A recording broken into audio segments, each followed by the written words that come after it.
Hi guys, तो कैसे हो? आई विश कि आप लोग अच्छे होंगे और अपनी लाइफ में कुछ अच्छा कर रहे होंगे या करने की कोशिश कर रहे होंगे। तो आज हम लोग चलते हैं अपने नए टॉपिक में। फिजिक्स का जो नया टॉपिक है, आज हम लोग पढ़ रहे थे, कहाँ पे कल पढ़ रहे थे, वर्क, पावर एंड एनर्जी वाला जो चैप्टर था उस पर पढ़ रहे थे। उसके आगे हम लोगों को चलना है, आज वर्क पे ही बात करनी है।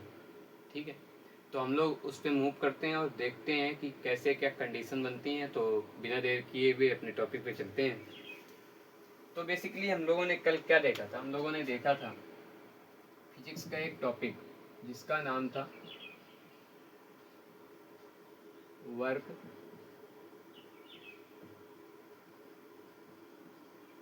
Power and energy. इसमें हम लोगों ने वर्क के बारे में देख लिया था। इसमें हमने क्या देखा था? वर्क के बारे में देख लिया था। वर्क, अब मैंने कुछ चीज़ें बताई थी जो मैं आपको रिवाइज करा रहा हूँ। आप एक बार रिवाइज करने की कोशिश करना मेरे साथ। जो मैं कल बता रहा था, कल जितना मैंने पढ़ाया आपने पूरा लेक्चर देखा है, इसके बाद आपने रिवाइज नहीं किया है। तो जो जो मैं आज बता रहा हूँ वो आप एक बार फिर से ध्यान से देखें मेरे साथ, आगे चीज़ें आसानी से चलने लगी। मैंने कहा कि वर्क बेसिकली क्या होती है? एक स्केलर क्वांटिटी होती है। कैसी क्वांटिटी होती है? स्केलर क्वांटिटी होती है। स्केलर क्वांटिटी होती है।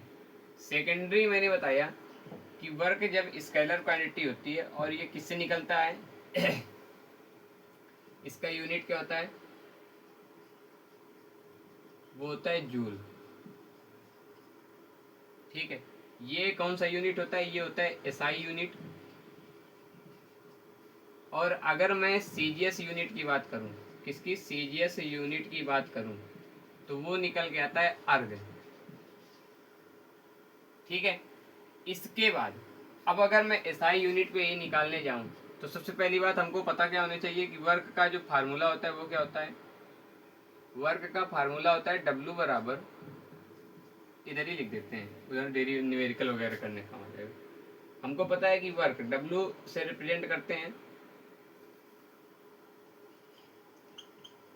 इसमें क्या होता है कि फोर्स डॉट एस, डिस्प्लेसमेंट, ये क्या होता है? स्केलर प्रोडक्ट होता है। ठीक है, डॉट प्रोडक्ट जिसको बोल देते हैं। अब ये अगर इसका डॉट प्रोडक्ट हटेगा तो वहां पे हम लोग क्या लिख देते हैं? डब्ल्यू बराबर F S cos theta. Secondly और क्या लिख सकते हैं? एफ कॉस थीटा एस, ये भी लिख सकते हैं।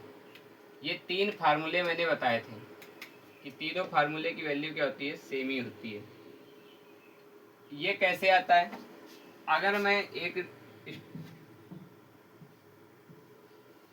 ऐसे करके मान लो अपने पास एक क्या है? ब्लॉक है। क्या है अपने पास? एक ब्लॉक है। कितने केजी का ब्लॉक है? 5 kg का ब्लॉक है।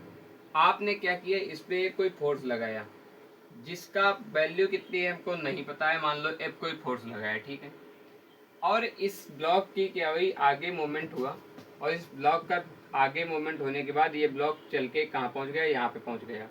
इसका वैल्यू कितना हुआ? 5 kg हुआ। ठीक है, डिस्प्लेसमेंट कितना हुआ है? 2 मीटर का हो गया। तो अगर मैं इस केस में वर्क निकालने जाऊंगा तो कितना निकल के आएगा? 5 kg, 2 मीटर डिस्प्लेसमेंट। तो यहाँ से एफ जो दिया है, एफ को वैल्यू निकाल लेंगे, इसके बाद क्या करेंगे? 2 मीटर से मल्टीप्लाई कर देंगे तो वर्क की वैल्यू निकल आएगी। ठीक है, अब सपोज करो कि तुमको, तुम्हारे पास एफ की वैल्यू न दी होती। अब इससे और कौन कौन से फार्मूले बना सकते हो वो मैं अभी बाद में बताऊंगा। ठीक है, अब देखो, अगर मान लो ये एफ ऐसे सीधे स्ट्रेट फॉरवर्ड में, जिस डायरेक्शन में एफ है, मेरी बात ध्यान से सुनने की कोशिश करना, जिस डायरेक्शन में एफ है अगर उसी डायरेक्शन में एस है, मतलब कि एफ और एस के बीच, ये मान लो एफ है और ये मान लो एस है, एफ और एस के बीच अगर कोई भी एंगल नहीं है, एंगल क्या है? 0 है। अगर जब कहना, जैसे दो वेक्टर अपने पास दिए हैं, एक ये फोर्स वाला वेक्टर है और ये कौन सा है? डिस्प्लेसमेंट वाला वेक्टर है। अगर इन दोनों वेक्टर के बीच का एंगल क्या है? 0 है। एंगल क्या है? 0 है। तो उस केस में ये वाले वेक्टर क्या होंगे?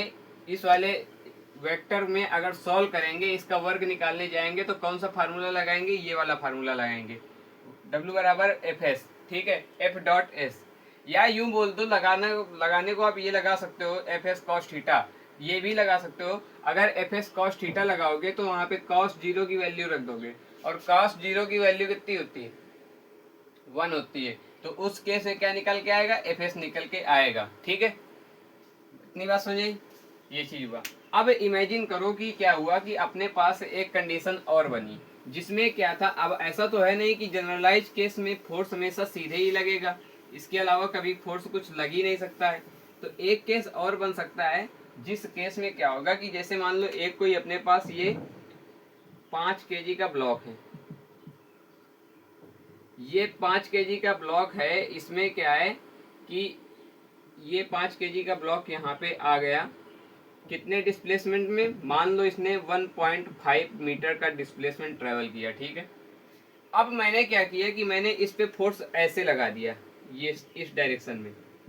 जब मैंने फोर्स इस डायरेक्शन में ऐसे लगा दिया, हल्का सा एंगल के साथ लगा दिया, तो डिस्प्लेसमेंट इस डायरेक्शन में है, फोर्स इस डायरेक्शन में है।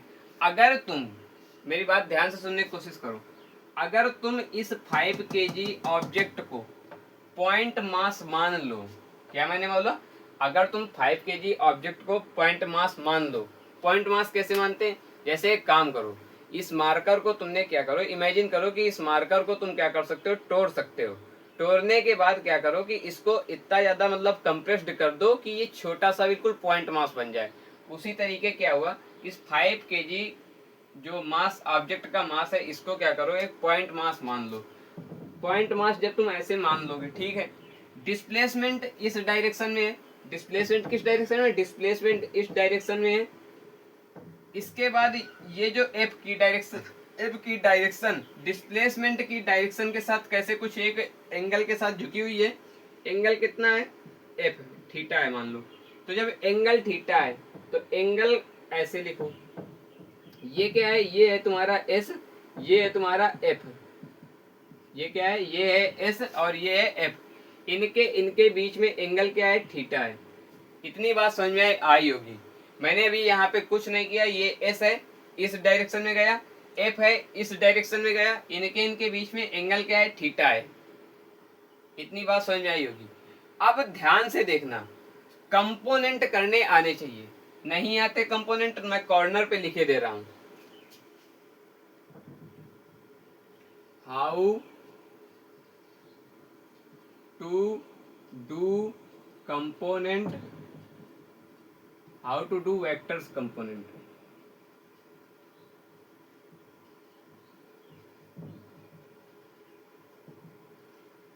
देखो सिंपल सा बात है कि कुछ नहीं, अपनी लैंग्वेज में मैं लिखे दे रहा हूं कि अगर दो वेक्टर के बीच में एंगल थीटा है, इस कंडीशन को याद रखना।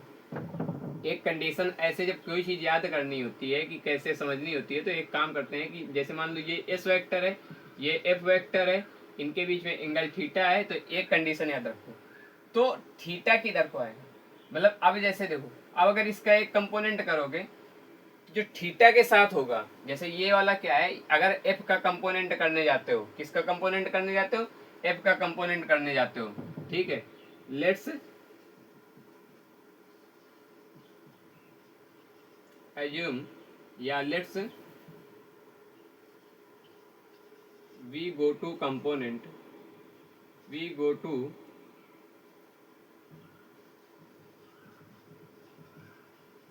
component of f, ठीक है, इन x एंड y एक्सिस। अब x एंड y एक्सिस क्या होता है, x एक्सिस ये होती है, y एक्सिस ये होती है। x एक्सिस ऐसे बनती है, ये क्या होती है, x एक्सिस होती है, ये क्या होती है, y एक्सिस होती है। इतनी बात समझ में आई होगी, सिंपल सा बात इतना करना है।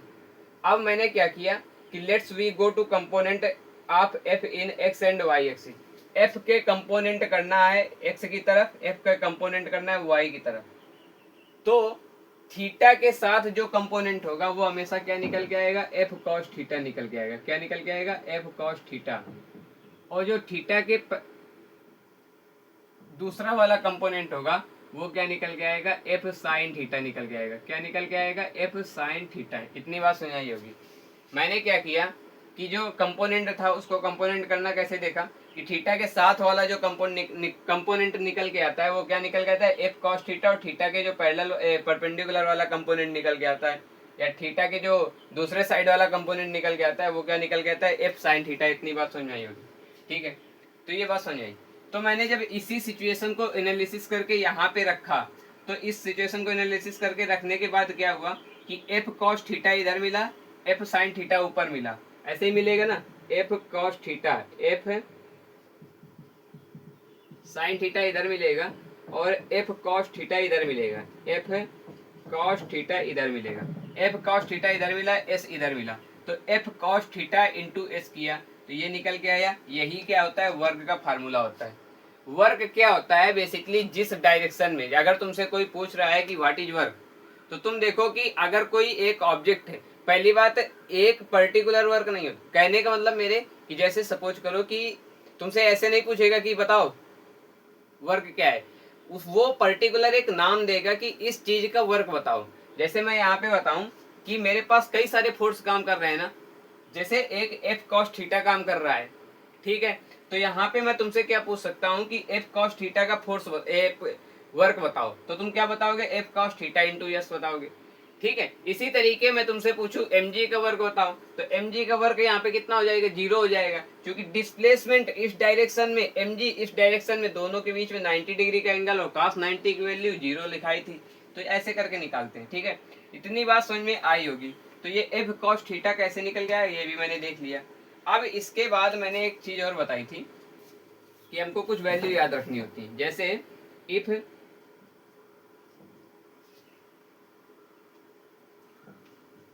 थीटा इज 0 डिग्री, अगर थीटा 0 डिग्री है तो कॉस 0 की वैल्यू कितनी हो जाएगी, 1 हो जाएगी, ठीक है। इतनी बात समझ, अगर थीटा 0 डिग्री है तो कॉस 0 की वैल्यू कितनी हो जाएगी, 1 हो जाएगी। अगर थीटा 90 डिग्री है तो कॉस 90 की वैल्यू कितनी हो जाएगी, 0 हो जाएगी। बात समझ। अगर थीटा 180 डिग्री है तो कॉस 180 की वैल्यू कितनी हो जाएगी, -1 हो जाएगी। इतनी बात समझ। अब यहाँ पे ये जो थीटा दिख रहा है ये क्या होता है, यहाँ पे मैं लिख देता हूं नोट,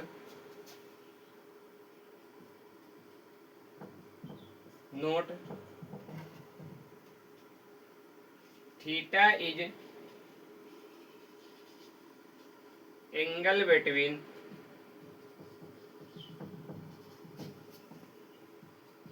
फोर्स एंड डिस्प्लेसमेंट।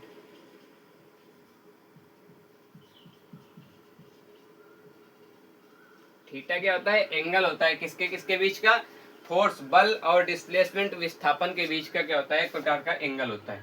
इतनी बात समझ में आई होगी। आई विश कि आप लोगों को अगर इतनी चीज समझ में आई है तो आप लोग इसका क्या करो, एक स्क्रीनशॉट ले लो, ठीक है।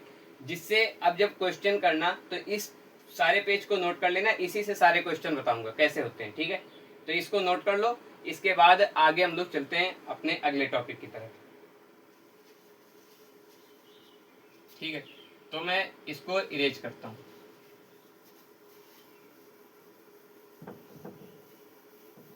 अब हम लोग देखेंगे, मैंने इतनी सारी चीजें बता दी, ये तो मेरा कल का टॉपिक था। देखो चीजें ऐसी हैं कि ये सारी चीजें मैं पढ़ाने को एक बार में पढ़ा के आगे निकल सकता था, लेकिन मेरा ये मकसद नहीं रहता कि अगर तुमको चीजें नहीं समझ में आ रही हैं तो इसका मतलब है कि आए चीजें आपको समझ में आए या ना आए, बस केवल हमको आना है, पढ़ाना है, निकल जाना है, ऐसा कुछ मेरा पर्पज नहीं है। अगर ऐसा ही पर्पज होता तो मैं सारी चीजें एक एक डिस्क्राइब ना करता। मुझे पता है कि ये कंपोनेंट लेना वगैरह तुम्हारे क्लास में नहीं है और कंपोनेंट लेना वगैरह फर्स्ट ईयर में आता है, लेकिन फिर भी मैं पढ़ा रहा हूँ। रीजन इसके पीछे ये होता है कि अगर F cos theta, F S cos theta का फार्मूला दिया है तो वो कहाँ से आया ये बात तुमको पता होनी चाहिए, ठीक है। तो इस वजह से मैं पढ़ा रहा हूँ। अब इसके बाद आगे क्या होता है, अब देखो हम लोग देखते हैं क्या है, वर्क के टाइप्स देखते हैं। क्या देखते हैं, टाइप्स देखते हैं वर्क के टाइप्स। बेसिकली वर्क 3 प्रकार का होता है। कौन कौन से प्रकार का, अब कहोगे वर्क कौन कौन से प्रकार का होता है। एक होता है पॉजिटिव वर्क, पॉजिटिव वर्क।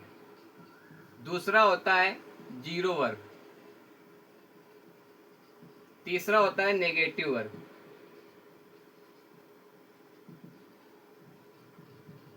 अब ये positive work, zero work, negative work ये कैसे निकल के आया? तो सारा गेम होता है थीटा के बेस पे। सारा गेम किसके बेस पे होता है? थीटा के बेस पे होता है।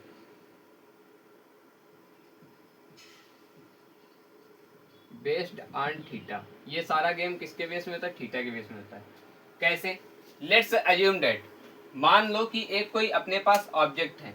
मेरी बात ध्यान से सुनने की कोशिश करना, मैं कई सारी सिचुएशन बनाऊंगा। ये मान लो एक अपने पास ऑब्जेक्ट है, ये किसका वेट क्या है? 2 kg है, ठीक है। इस ऑब्जेक्ट ने ऐसे करके, इस ऑब्जेक्ट ने ट्रेवल करना स्टार्ट किया, ठीक है। ये ऑब्जेक्ट ट्रेवल करते करते यहाँ पे आ गई। कहाँ पे आ गई? यहाँ पे आ गई। ये ऑब्जेक्ट फिर से 2 kg की हो गई। कितनी बात समझ आई?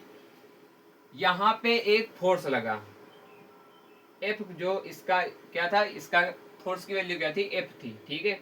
यहाँ पे एक डिस्प्लेसमेंट हुआ एस। अब मेरी बात एक बार और ध्यान से सुनना, मैं क्या कर रहा हूँ यहाँ पे फोर्स के ऊपर, डिस्प्लेसमेंट के ऊपर कोई वेक्टर बार बार नहीं लगा रहा हूँ। रीजन ये है कि यार 9th में वेक्टर का कुछ इन्वॉल्यूशन है नहीं, तो बार बार मैं कंफ्यूज नहीं करूंगा। एफ एस, ठीक है, सिंपल सी बात। अब यहाँ पे देखो, डिस्प्लेसमेंट भी इसी डायरेक्शन में, फोर्स भी इसी डायरेक्शन में। मेरी बात ध्यान से सुनने की कोशिश करना। ये ब्लॉक है, इस ब्लॉक को इमेजिन करो, ये ब्लॉक है, ये ब्लॉक इसी डायरेक्शन में चल के यहाँ तक आया है, ये फोर्स भी इसी डायरेक्शन में लग रहा था। कहने का मतलब है कि ये क्या है कि ये मान लो ब्लॉक है, इस ब्लॉक में ये जो डिस्प्लेसमेंट ऐसे है और ये फोर्स भी ऐसे ही है, ठीक है। तुमको पता होगा, तुम लोगों ने क्लास 7 में पढ़ा होगा कि पैरेलल लाइंस अगर जो होती है तो उनको तुम कुछ भी रिजॉल्व कर सकते हो, कहीं भी बना सकते हो। डेट मीन्स कहने का मतलब होता है कि अगर ये पैरेलल लाइन है तो इसके पैरेलल में कहीं भी ऐसे भी बना सकते हो, ऐसे भी बना सकते हो, ऐसे भी बना सकते हो, ऐसे भी बना सकते हो। डेट मीन्स सब सेम होता है। तो उसी तरीके से मैंने क्या किया कि इस फोर्स वाले वेक्टर को ऐसे रिजॉल्व किया, डिस्प्लेसमेंट वाले वेक्टर को ऐसे रिजॉल्व किया, ठीक है। इतनी बात समझ में आई होगी। अब मैंने जब ऐसे इनको दोनों को रिजॉल्व कर दिया तो इनके इनके बीच में एंगल कितना निकल के आया? जब चूंकि ये पैरेलल है, चूंकि अगर ये पैरेलल है तो इनके इनके बीच में कितना एंगल निकल के आया? 0 निकल के आया। तो इनके इनके केस में एंगल कितना निकल के आया? 0 निकल के आया, 0 डिग्री। अब एंगल जब 0 डिग्री निकल के आया है तो यहाँ पे हम cos 0, अब कहाँ पे जाएंगे? फार्मूले पे जाएंगे। कहाँ पे? फार्मूले पे। और मैंने क्या फार्मूला बताया था? W बराबर F vector dot S vector, W बराबर F S cos theta, W बराबर एफ कॉस थीटा एस। इतने 3 फार्मूले बताए थे।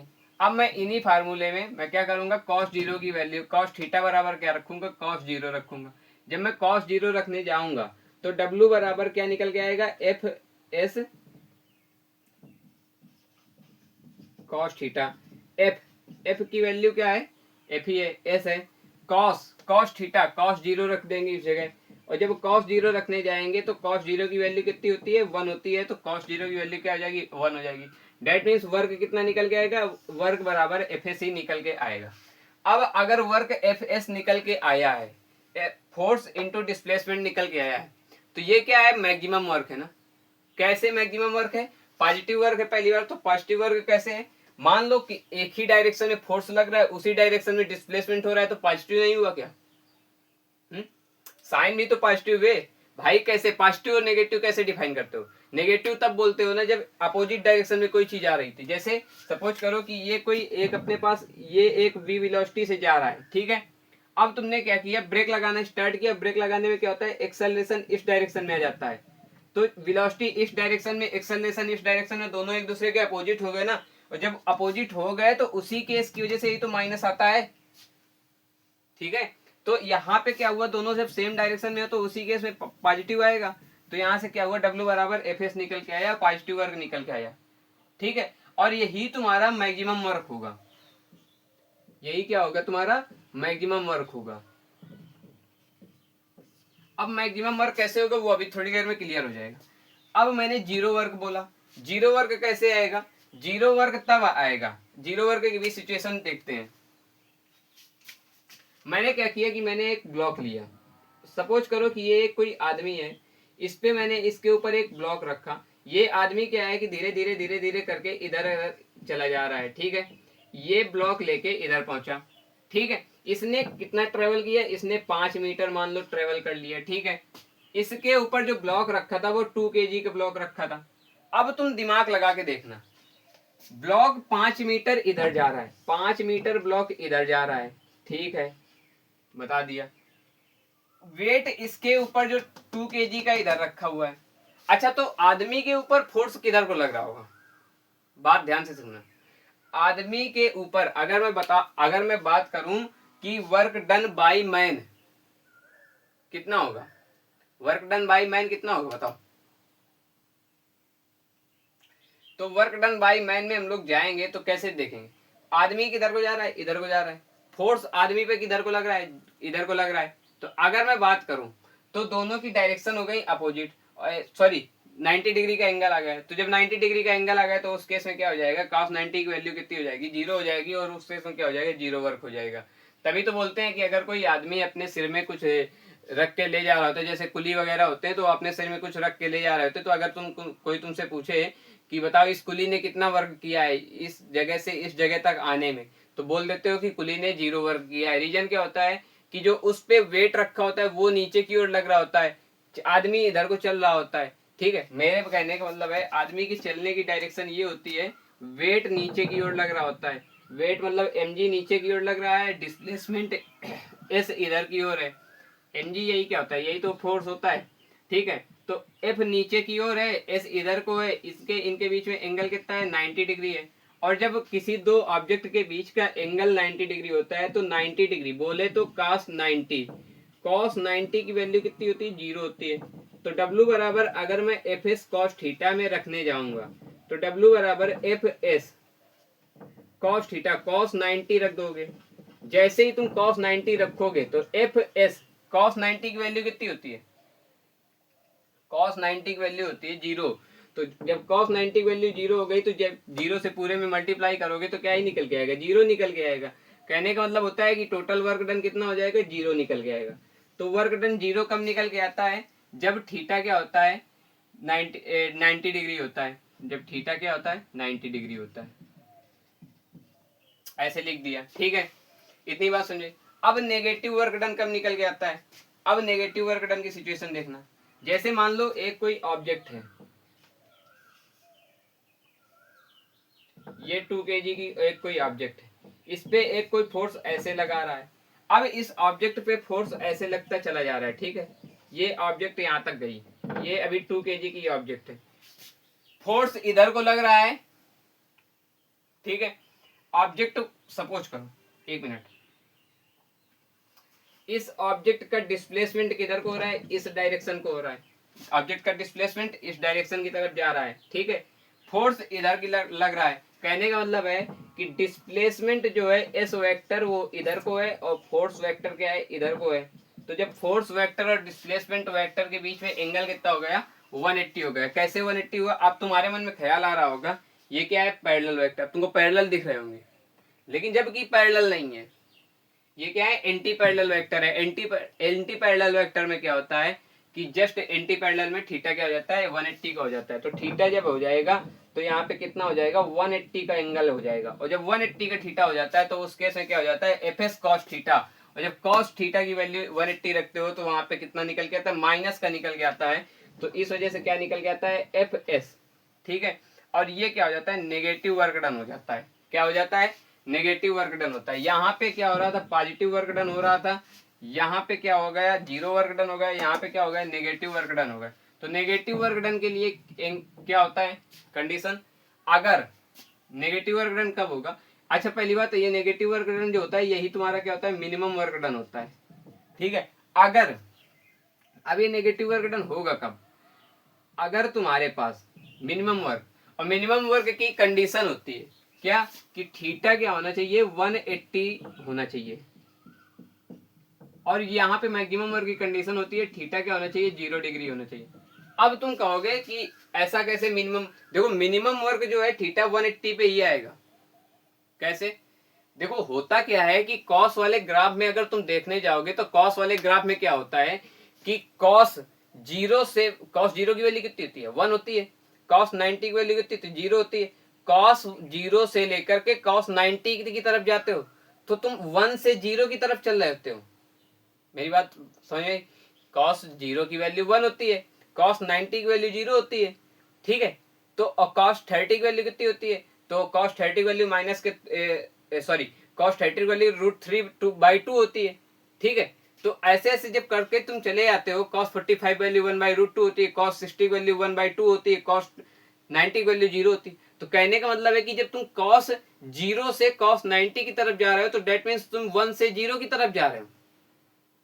और जब cos 90 के आगे तुम cos 91 से लेकर के cos 180 तक जा रहे हो, यहाँ पे लिख देता हूँ। इतनी बात समझ आई होगी, आई विश की अगर आई होगी तो इसको हटा लो आप लोग, स्क्रीनशॉट ले लो, मतलब स्क्रीनशॉट लेने के बाद इसको एक बार देख लेना, ठीक है। अब यहाँ पे मेरी बात ध्यान से सुनो। मैंने कहा कि मैं एक बात को डिकोड करूंगा कि कैसे क्या होता है, ठीक है। और ये देखो होता क्या है कि मैंने कहा कि मिनिमम वर्क जो होता है 180 पे निकल के आता है। कैसे 180 पे निकल के आता है, तो हुआ क्या, यहाँ पे तुमने जब देखा, मैंने कहा कि जब थीटा क्या था, 0 डिग्री से हम लोग 90 डिग्री की तरफ मूव करते हैं, 0 डिग्री से 90 डिग्री की तरफ मूव करते हैं, तो क्या होता है, कॉस थीटा की वैल्यू जो होती है, कॉस थीटा की वैल्यू क्या हो जाती है, कॉस थीटा की वैल्यू घटने लगती है, घटने लगती है, और 0 की तरफ, शून्य की तरफ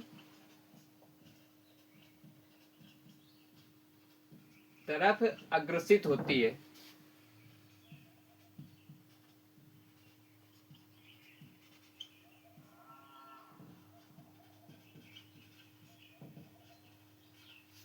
ठीक है, इतनी बात समझे।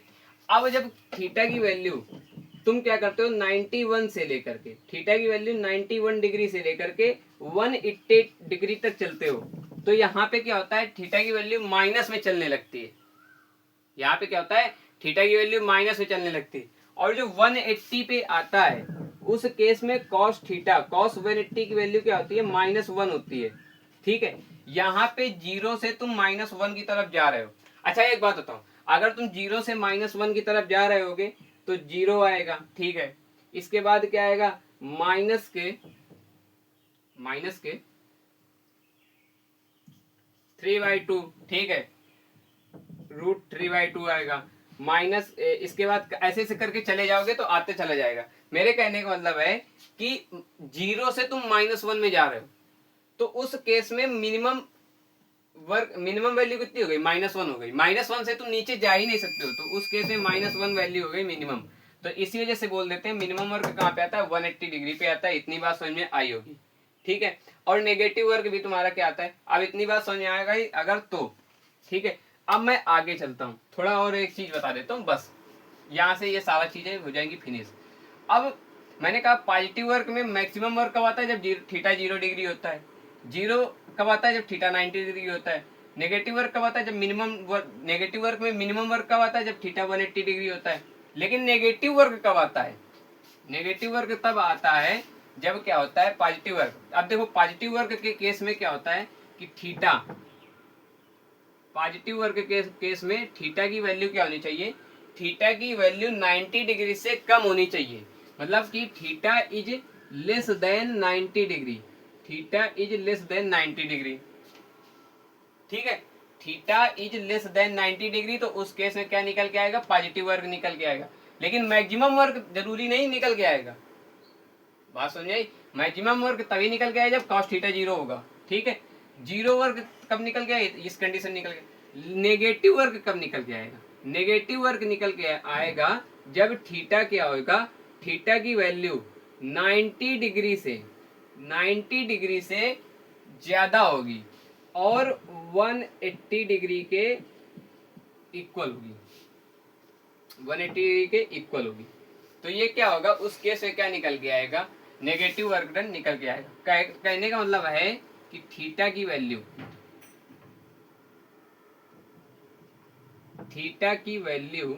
90 डिग्री से होगी ज्यादा, 90 डिग्री से होगी ज़्यादा, ठीक है। और 180 के या तो बराबर होगी, 180 के या तो बराबर होगी या तो कम होगी। तो इस केस में क्या निकल के आएगा, नेगेटिव वर्क निकल गया। इतनी बात समझ में आई होगी, आई विश। अगर आई होगी तो ठीक है, बस हो गया काम। एक बार स्क्रीनशॉट ले लो और इसके बाद अब हम लोग कुछ क्वेश्चन करते हैं सीधे। बस मैंने जो 3 फार्मूले में दिखाए हैं उनको याद रखना, इसके अलावा तुमको कुछ याद करने की कोई जरूरत नहीं है। बस मैं कुछ कंडीशन लेता हूँ, ठीक है, उन कंडीशन को फॉलो करते हैं। मैंने बोला वर्क, मैं बेसिकली क्या बता रहा हूँ, वर्क। तो अगर मैंने कुछ सिचुएशन क्रिएट करके थी, जैसे मान लो एक कोई ऑब्जेक्ट है, ये ऐसे, ये कोई ऑब्जेक्ट है, ये ऑब्जेक्ट इसका मास क्या है कि 1 किलोग्राम है, ठीक है। इस ऑब्जेक्ट के द्वारा डिस्प्लेसमेंट कहाँ तक हुआ है, यहाँ तक, ये ऑब्जेक्ट यहाँ तक आ गई है। अब रफली समझने की कोशिश करना, ये कोई 1 kg की ऑब्जेक्ट है, इस 1 kg की ऑब्जेक्ट का जो डिस्प्लेसमेंट हो गया, ये 1 kg की ऑब्जेक्ट, इसका डिस्प्लेसमेंट कितना हुआ है, 1 मीटर हुआ है, ठीक है। यहाँ पे फोर्स कितना लगा है, यहाँ पे फोर्स लगा है इस डायरेक्शन में 1 न्यूटन का, 1 न्यूटन का फोर्स लगा है। मतलब 1 kg की ऑब्जेक्ट को डिस्प्लेसमेंट 1 मीटर का हुआ है, फोर्स 1 न्यूटन का लगा है। तो अगर तुमसे कोई बोले कि वर्क डन कितना हुआ, वर्क डन बाई फोर्स, तो वर्क डन बाई फोर्स में कितना हुआ है, वैसे कैसे निकालोगे वर्क डन बाई फोर्स में, तो क्या होता है, एफ एस कॉस थीटा। अब सिंपल सी बात है, एफ यहाँ पे क्या निकल के आया, 1 न्यूटन का दिए, ठीक है, 1 न्यूटन का दिए। एस क्या दिया है, 1 मीटर का दिया है, 1 मीटर का दिया है, ठीक है। मैं इसको पहली बार अच्छी तरीके कर रहा हूँ। कॉस थीटा की वैल्यू क्या है, एफ इधर ही को है, एस इधर ही को है। नई बात समझे, एफ वेक्टर जो है फोर्स वेक्टर, इस वाले ऑब्जेक्ट में फोकस करो, इस वाले ऑब्जेक्ट पे फोकस करो, ये ऐसे है। इस ऑब्जेक्ट में एफ वेक्टर क्या है, ऐसे दिया है ना, ठीक है। और एस वेक्टर भी तुम्हारा क्या है कि ऐसे ही दिया है, एस वेक्टर भी क्या है तुम्हारा ऐसे ही दिया है। दोनों वेक्टर क्या है, पैरेलल है भाई, दोनों वेक्टर क्या है, पैरेलल है। जब दोनों वेक्टर की डायरेक्शन सेम है, एस वेक्टर भी इधर ही को जा रहा है, एफ वेक्टर भी इधर ही को जा रहा है, तो दोनों के बीच में एंगल क्या हुआ, 0 हुआ। और उस केस में जब एंगल 0 होता है तो कॉस 0 लिखते हैं। कॉस 0 की वैल्यू क्या होती है, कॉस 0 डिग्री। यहाँ पे क्या हो जाएगा, 1 newton into 1 metre into cos 0 की वैल्यू कितनी होती है, 1 होती है। कॉस 0 की वैल्यू मैंने 1 रख दी। अब जब इनका मल्टीप्लाई किया तो क्या आ जाएगा, 1 न्यूटन मीटर आ जाएगा। और यही क्या हो गया तुम्हारे पास, वर्क हो गया। ये क्या हो गया, वर्क हो गया। तो बात समझ में आई, 1 न्यूटन मीटर का वर्क निकल के आया। कुछ प्रॉब्लम बताओ, ठीक है। ये क्वेश्चन हो गया, ऐसे ऐसे करने होते क्वेश्चन, ठीक है। अगला क्वेश्चन देखो कैसे करना है। मान लो एक कोई ऑब्जेक्ट है, अब इस क्वेश्चन को अच्छी तरीके देखते हैं। एक ये कोई ऑब्जेक्ट है, ठीक है, ये ऑब्जेक्ट है 3 किलोग्राम का, ठीक है। यहाँ पे एक ऐसे मैंने सरफेस बना दिया। सरफेस बनाने से होता क्या है कि तुमको एक आइडिया लगता रहता है, ठीक है। यहाँ पे मैंने एक सरफेस बना दिया, ये ऑब्जेक्ट फिर से है 3 किलोग्राम का। डिस्प्लेसमेंट कितना हुआ है, 5 मीटर का हुआ है। कितना हुआ है डिस्प्लेसमेंट, 5 मीटर का हुआ है। कुछ प्रॉब्लम बताओ, डिस्प्लेसमेंट मैंने 5 मीटर का किया है। अब यहाँ पे मैंने क्या किया कि मैं जरूरी नहीं है कि फोर्स उसी डायरेक्शन में लगाऊंगा, कोई जरूरी नहीं है। अगर मैंने फोर्स को इस डायरेक्शन में लगा दिया है तो ये भी तो हो सकता है कि फोर्स इस डायरेक्शन में लगे, और जब फोर्स इस डायरेक्शन में लगेगा तो फोर्स के 2 कंपोनेंट करने पड़ेंगे। कहने का मतलब होता है कि अगर मैंने इसका, ये डिस्प्लेसमेंट है, ये डिस्प्लेसमेंट वेक्टर है, ये डिस्प्लेसमेंट वेक्टर है, इस डायरेक्शन में डिस्प्लेसमेंट हो रहा है, डिस्प्लेसमेंट वेक्टर है, ये फोर्स वेक्टर है। तो फोर्स वेक्टर और डिस्प्लेसमेंट वेक्टर के बीच में ये जो एंगल बन रहा है ना थीटा, ये तो यही मैटर करता है। अगर फोर्स वेक्टर और डिस्प्लेसमेंट वेक्टर, मतलब कहने का फोर्स और डिस्प्लेसमेंट अगर दोनों किसी थीटा एंगल पे लगे हुए हैं तो उस थीटा की वैल्यू हमको पता होनी चाहिए, ठीक है। अगर उस थीटा की वैल्यू पता हो जाएगी तो हम लोग एफ कॉस थीटा एस वाला फार्मूला अप्लाई कर देंगे, ठीक है। एफ कॉस थीटा एस कैसे अप्लाई करेंगे वो मैं बताता हूं, ठीक है। तो अब मैंने क्या किया कि मैंने इस पे एक फोर्स लगा दिया ऐसे। इस पे जब फोर्स लगाया तो इस फोर्स की वैल्यू मान लो है F बराबर है 5 न्यूटन। और ये जो फोर्स है, फोर्स और डिस्प्लेसमेंट के बीच का एंगल जो है वो क्या है, मान लो है 60 डिग्री। ठीक है, तो अब इस केस में अगर तुम सिचुएशन को एनालिसिस करने जाओगे, तो एनालिसिस जब करने जाओगे तो होगा क्या कि ये 3 किलोग्राम की एक कोई ऑब्जेक्ट है। ठीक है, अब 3 किलोग्राम की ऑब्जेक्ट मैं नहीं बनाता हूँ, इसको मैं पॉइंट मास की तरीके ट्रीट करता हूँ। कैसे? पॉइंट मास की तरीके। ये मान लो 3 किलोग्राम की कोई एक ऑब्जेक्ट है, इस पे डिस्प्लेसमेंट इस डायरेक्शन में हो रहा है। किस डायरेक्शन में? इस डायरेक्शन में। तो ये 5 मीटर का डिस्प्लेसमेंट हुआ। ठीक है, एस बराबर क्या है, 5 मीटर का। ठीक है, अब यहाँ पे एंगल, फोर्स की वैल्यू कितनी है? फोर्स की वैल्यू है 5 न्यूटन। 5 न्यूटन की फोर्स की वैल्यू है। अब यहाँ पे तुमने क्या किया, इनके इनके बीच में थीटा कितना है, 60 डिग्री है। अगर तुमसे कोई पूछ रहा है वर्क डन बाई एफ, मैंने लिखा, मैंने आगे क्या लिखा, work done by F, work done by F.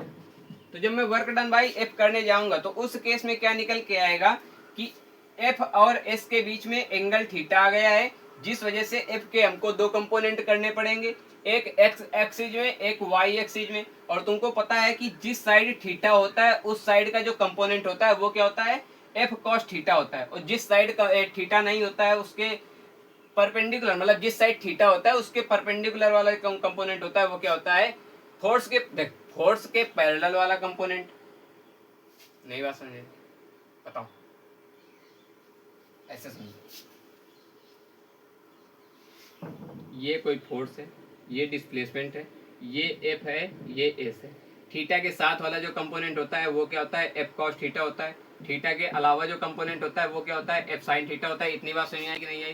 तो और मैंने कुछ रामायण नहीं बताई। ठीक है, तो ये क्या हुआ, ये वर्क डन बाई एफ अगर मैं निकालने की कोशिश करूंगा तो एफ कॉस थीटा और एस लगा दो। अब तुमको सीधे फार्मूला मैंने दे रखा है, तुमको क्या करना है, एफ कॉस थीटा एस लगाना है। एफ और एस के बीच का थीटा कितना है, 60 डिग्री है। तो यहाँ पे लगा दो फार्मूला सीधे, वर्क डन बाई एफ। तो क्या निकल के आएगा, एफ कॉस थीटा एस निकल के आएगा। F cos theta, F F की वैल्यू कितनी है, 5 न्यूटन है, तो एफ 5 न्यूटन रख दो। रख दिया 5 न्यूटन। ठीक है, कॉस थीटा, कॉस कॉस कितना है, कॉस थीटा की वैल्यू कितनी है, कॉस 60 डिग्री है, रख दिया कॉस 60 डिग्री। एस कितना है, एस 5 मीटर है ना, तो ऐसे करके इसको 5 मीटर कर दिया। जब यहां से तुमने किया, ये क्या हुआ, 5 न्यूटन हुआ। कॉस कॉस 60 की वैल्यू कितनी होती है, 1/2 होती है, इंटू 5 मीटर हुआ। अब यहाँ से 5 न्यूटन और 5 मीटर का क्या करो, मल्टीप्लीकेशन कर दो। मल्टीप्लीकेशन करने के बाद जब डिवाइड करने जाओगे तो ये निकल के आएगा 12.5 न्यूटन मीटर। कहने का मतलब होता है 12.5 जूल के बराबर निकल के आएगा। ये वर्क डन निकल के, बात समझे? ये चीज बताओ, इतनी बात समझे? तो कहने का मतलब है कि अगर एफ और एस के बीच में कुछ एक थीटा हो तो उस केस में ऐसे लगाते हैं।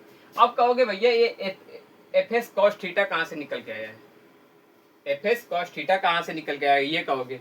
तो एफ एस कॉस थीटा भाई जरूरी थोड़ी ना है। अगर तुम क्या कर रहे हो, देखो तुमसे अभी उसने क्या बोला है कि तुमसे मान लो क्वेश्चन ने बोल दिया, मान लो, सबर करो, मानो थोड़ी देर, मान लो तुमसे क्वेश्चन ने बोला कि डिस्प्लेसमेंट की, जिस डायरेक्शन में डिस्प्लेसमेंट है उसी डायरेक्शन में तुमको कंपोनेंट करने हैं, तो उस केस में तुम फोर्स के कंपोनेंट करोगे। अगर तुमसे बोले कि जिस डायरेक्शन में फोर्स है उसी डायरेक्शन में वर्क डन बताओ, तो उस डायरेक्शन में तुम डिस्प्लेसमेंट के कंपोनेंट करने जाओगे। अगर यहाँ पे तुम डिस्प्लेसमेंट के कंपोनेंट करने जाते तो यहाँ पे डिस्प्लेसमेंट के कंपोनेंट दूसरे आते हैं। तो जब इसके बाद करना क्या होता है कि फिर यहाँ पे एफ एस कॉस थीटा लगा देते हैं। तो ऐसे करके हम लोग आंसर निकाल लेते हैं। ठीक है, इतनी बात सुने। अब देखो अगला क्वेश्चन, एक और क्वेश्चन देखो, जैसे ये क्या है, ये कोई ब्लॉक है, 2 kg का ब्लॉक है। इस 2 kg ब्लॉक में मैंने क्या किया कि ऐसे ऐसे करके चला गया। ये यहाँ पे क्या है, 2 kg का ब्लॉक है। ठीक है, यहाँ पे डिस्प्लेसमेंट किस डायरेक्शन में हुआ है, डिस्प्लेसमेंट है 5 मीटर एक्स डायरेक्शन में। ठीक है, लेकिन फोर्स किस डायरेक्शन में लग रहा है, इस बार फोर्स लग रहा है इस डायरेक्शन में। फोर्स कितना है, 3 न्यूटन का है। कहने का मतलब है कि 3 न्यूटन का फोर्स इस डायरेक्शन में लग रहा है, डिस्प्लेसमेंट इस डायरेक्शन में हो रहा है। कहने का मतलब है कि अगर मैं ये 2 kg ऑब्जेक्ट को पॉइंट मास की तरीके ट्रीट करूं तो ये क्या है कि 3 डिस्प्लेसमेंट किस डायरेक्शन में, डिस्प्लेसमेंट इस डायरेक्शन में कितना है, 5 मीटर का है। और फोर्स किस डायरेक्शन में, फोर्स इस डायरेक्शन में है, कितना है, 3 न्यूटन का है। डिस्प्लेसमेंट और फोर्स के बीच में क्या है कि एक एंगल है, कौन सा एंगल है, 180 का एंगल है। जब 180 का तो ये मैंने कहा कि ये एफ है 3 न्यूटन का, ठीक है, 2 किलोग्राम 5 मीटर, ऐसे ऐसे करके ये सिचुएशन बता दी। कॉस 1 थीटा बराबर कॉस 180, 180 की वैल्यू कितनी होती है, -1 होती है। अगर इस केस में तुम वर्कडन निकालने जाओगे तो इस केस में वर्कडन कितना निकल के आएगा, एफ एस कॉस थीटा। तो एफ कितना है, 3 न्यूटन का है, एस कितना है, 5 मीटर का है। कॉस थीटा कितना है, 180 है, कॉस 180, 5 15। यहाँ से जब कॉस 180 की वैल्यू कितनी होती है, -1 होती है ना, तो लिख दो कॉस 5 मीटर इंटू -1 ऐसे करके 5 15 न्यूटन मीटर ऐसे करके माइनस वर्क डन की वैल्यू कितनी निकल के आएगी, -15 न्यूटन मीटर आ जाएगी।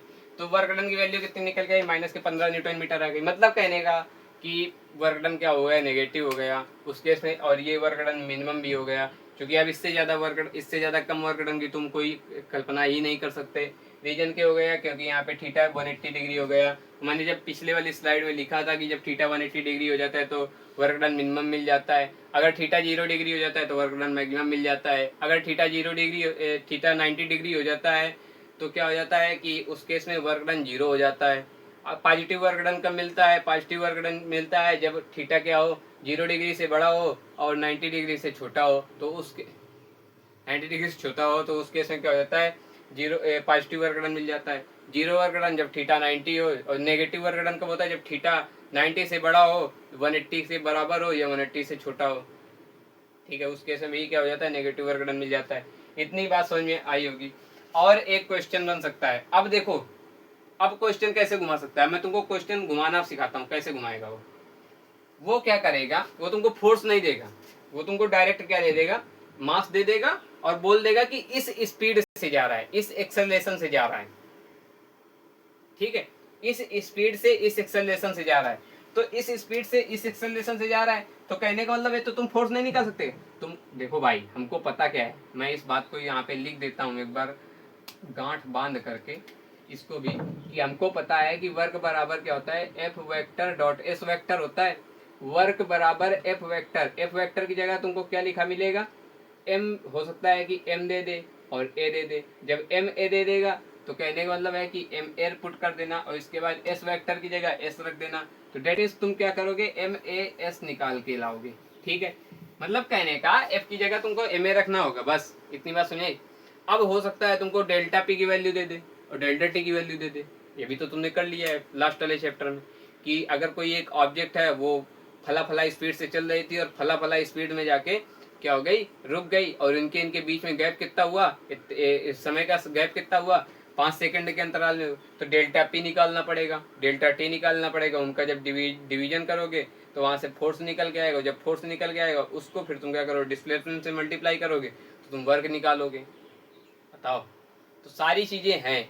तो यही से क्वेश्चन फ्रेम होते रहते हैं। तो मैंने 2-3 क्वेश्चन के माध्यम से बताया है, धीरे धीरे करके मैंने बेसिकली तीनों सिचुएशन पे एक क्वेश्चन ले लिया है, ठीक है, एक क्वेश्चन।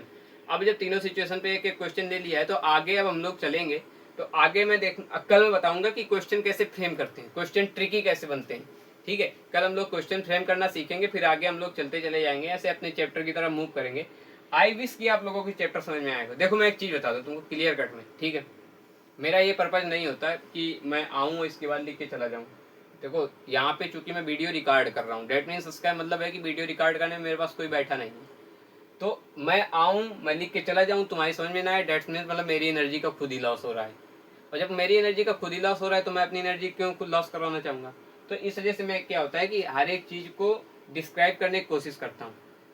नाइन्थ के अकॉर्डिंग तुमको लगेगा कि ये लेवल अप चला गया, लेवल डाउन चला गया, ऐसा कुछ नहीं। लेवल अप जाता भी है तो मैं लेवल अप को एक एक डिस्क्राइब करता हूँ कि कैसे हुआ। अब यहाँ पे मैंने जैसे कंपोनेंट करना सिखाया, अब तुमको लगेगा कि कंपोनेंट करने में क्या होता है, कि कंपोनेंट करने में फर्स्ट ईयर में सारी चीजें चलती हैं। जरूरी थोड़ी ना फर्स्ट ईयर में चलती हैं भाई। F cos theta, F S cos theta formula है ना, तो चलेगी भाई चीजें नाइन्थ में, और पढ़ाने वाले पढ़ाते हैं, ठीक है। तो और सेकेंडरी दूसरी चीज, जैसे मैंने एक दो कमेंट देखे कि मतलब आप एक्सपेरिमेंट बहुत करते हो लाइक वगैरह करके। एक्सपेरिमेंट करने का मेरा पर्पज कुछ ऐसा नहीं होता कि नहीं एक्सपेरिमेंट करके मैं वीडियो को अच्छा बनाना है, ऐसा कुछ करना है, ऐसा कुछ पर्पज नहीं होता भाई।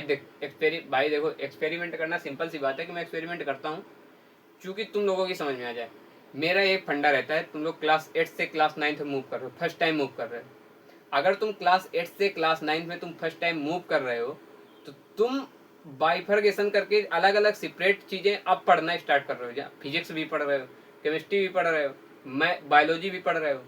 अब अलग अलग चीज़ें कॉपी बनी होंगी तुम्हारी। पहले साइंस में ये सारी चीज़ें पढ़ लेते थे, जब अब अलग अलग कॉपी बनी है तो वैसे भी तुम्हारे माइंड में क्या मेकअप कर दिया गया है कि फिजिक्स बहुत कठिन होती है, ठीक है।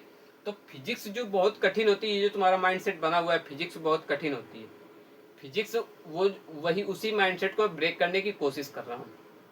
और मुझे पता है कि फर्स्ट टाइम तुम जब इस क्लास में पढ़ने आए हो तो तुमको चीज़ें नहीं समझ में आएंगी। इस वजह से मैं क्या होता है कि बेटर वे में हर एक चीज़ को डिटेल में एक्सप्लेन कर रहा हूँ, ताकि तुमको अभी से ही फिजिक्स से डर लगना स्टार्ट ना हो जाए। अभी तो 9th ही चल रहा है, 9th के बाद 10th आएगा, फिर इसके बाद फर्स्ट ईयर में जब जाओगे तो और फिजिक्स में लेंदी चीज़ें आएंगी, तो वहाँ तो फिर और डर लगने लगेगा। तो ऐसे करके मैं चीज़ों को इसी वजह से अभी एक एक डिस्क्राइब कर रहा हूँ, ठीक है। और सेकेंडरी कि मैं जो बता रहा हूँ, मैं ऐसा भी नहीं मानता कि नहीं मैं फिजिक्स का बहुत बड़ा कोई ज्ञाता हूँ, फिजिक्स का कोई बहुत बड़ा विद्वान हूँ, ऐसा कुछ नहीं है भाई। सिंपल सी बात है, मैं केवल तुमको फिजिक्स सिखा सकता हूँ, जो तुम्हारे क्लास की फिजिक्स है उसको अच्छी तरीके डिस्क्राइब कर सकता हूँ। अब मैं भी कहीं ना कहीं से चीज़ें पढ़ के आता हूँ, ये वाली चीज़ें नहीं पढ़ के आता हूँ, इसको तो मैं स्क्रिप्ट ही नहीं तैयार करता हूँ। ऐसा कुछ मेरे मन में दिमाग नहीं होता है कि नहीं आज मेरे को ये पढ़ाना है, बस हाँ आया बोर्ड मार्कर उठाया, बोर्ड में लिखना स्टार्ट कर दिया, मेरे को पता है कि टॉपिक क्या क्या है। लेकिन जब फर्स्ट ईयर इंटर की फिजिक्स आती है तो उसमें मैं भी पढ़ता हूँ। तो मैं विद्वान नहीं हूँ, ऐसा नहीं कि मैं विद्वान हूँ, मैं अपने आप को बोलूँ कि मैं फिजिक्स का विद्वान हूँ, प्रकांड विद्वान हूँ, ऐसा कुछ नहीं भाई। सिंपल सी बात है, मैं सीखने की कोशिश करता हूँ और वही जो सीख के आता हूँ वो तुमको सिखा देता हूँ आगे सरल भाषा में, बस इतना मेरा फंडा है, ठीक है। तो आई विश की चीज़ों को समझ में आई होंगी, और एक पेशेंस बना के रखो, सारी चीज़ें आसानी से हो जाएंगी। एक बार फिजिक्स मेरे साथ पूरी पढ़ो के देखो, सारे न्यूमेरिकल इजी वे में चलने लगेंगे तुम्हारे, कोई तुमको प्रॉब्लम नहीं होगी। तो ठीक है, फिर अगर इस चीज़ों में कोई प्रॉब्लम आई है तो फिर पूछ लेना, और इसके अलावा अगर कुछ भी वैसे प्रॉब्लम है तो आप पूछ सकते हो, ठीक है। कमेंट कर देना, मैं इसके बाद रिप्लाई कर दूंगा। तो चलते हैं अगले वीडियो में, फिर बाद में मिलते हैं। तब तक के लिए वीडियो देख लेना, इसके बाद जो वर्क वगैरह हो तो अपने मन से कर लेना। Thanks for watching.